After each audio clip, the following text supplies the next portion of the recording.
Nakita ni Annie si Batman sa parking lot at tuwang-tuwa siya.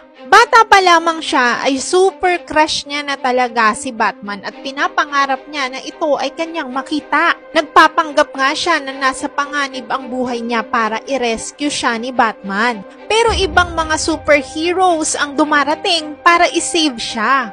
Sobrang na-disappoint na nga siya dahil kahit na may mga concern na nagsisave sa kanya ay wala yung crush niyang si Batman. Wala kasi siyang ibang hiling kundi makita ng personal si Batman. Kaya nung makita niya ito sa parking lot ay agad niya itong sinundan. Pumasok ito sa room at tila ba nakikipagtalo sa isang scientist. Bigla nang ininom yung potion para i-rescue siya agad-agad ni Batman. Pagkatapos nun ay meron siyang kakaibang naramdaman. Na-knockout naman si Batman nung scientist. At paggising niya, naging isang Catwoman na siya. Pinaghiganti niya si Batman at dahil dito, nagustuhan na rin siya ni Batman at natupad ang wish niya.